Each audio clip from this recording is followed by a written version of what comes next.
মা, ও মা, দীপু কি দেখে বিয়েটা করলো বলো তো? মুখ দেখে। আরে ফোনের টাকা, সোনা দানা এসব বলতে কিচ্ছু নেই। আর দীপুটা নিজের গাঁটের কড়ি খরচা করে বউ নিয়ে এসেছে। আমার তো মনে হয় হাড় হাবাতে ঘরের মেয়ে, এ বউ সুবিধের হবে না। বড় বেশি বাপের বাড়ির টান। এবারের জিনিস টেনে আবারও বাপের বাড়িতে না পাঠায়, আমাকে তো আবার শ্বশুর বাড়ি চলে যেতে হবে। ওমা, তুমি সব ভালো করে খেয়াল রাখবে কিন্তু। দীপুটাকে তো এর মধ্যে একেবারে ভেড়া বানিয়ে ফেলেছে। আর দাদাকে বশ করতে ওর লাগবে একদিন।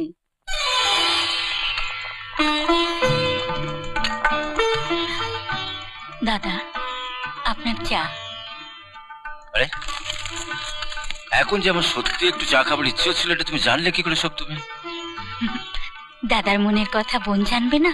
রাইট, এ বাড়িতে তুমি আমার বোনের মতনই থাকবে। ভাসুরকে আবার অসুর ভেবে সামাজিক প্যাচে ঘোমটার আড়ালে নিজেকে লুকিয়ে রাখবে না, বুঝেছো? ও মা, যখন তখন চা আমাদের বাড়িতে কোনোদিনও হয় না। আর তোমার এইসব বদভ্যাসের সঙ্গী আমার বড় খোকাকে তুমি বানিও না। আমি চা খাই না মা। না না, খাবে না, খাবে না। চায়ের নেশা এ বাড়িতে একদম চলবে না, একদম না। হ্যাঁ, তবে তুমি তোমার শাশুড়ি বা ননদের মতন যদি পান্দক্তা জর্দার নেশা ধরতে চাও তাহলে কোনো অসুবিধা নেই।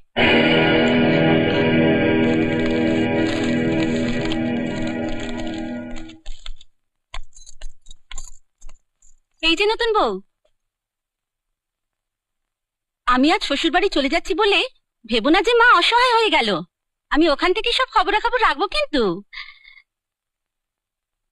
মা দুপুরবেলা পা টিপে দিতে বললে আবার নাক বিকিও না যেন।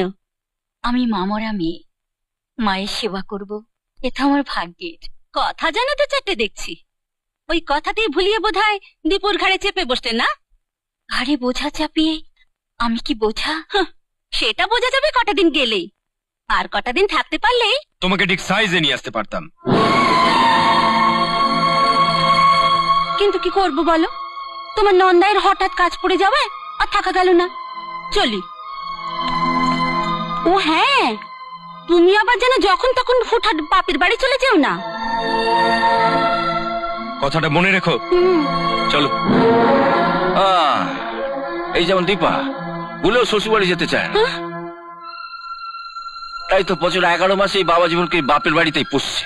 পুষছি মানে ও কি জন্তু? ঘরের বউকে যে সাইজে আনতে চাইছে, মানুষ কি করে হবে?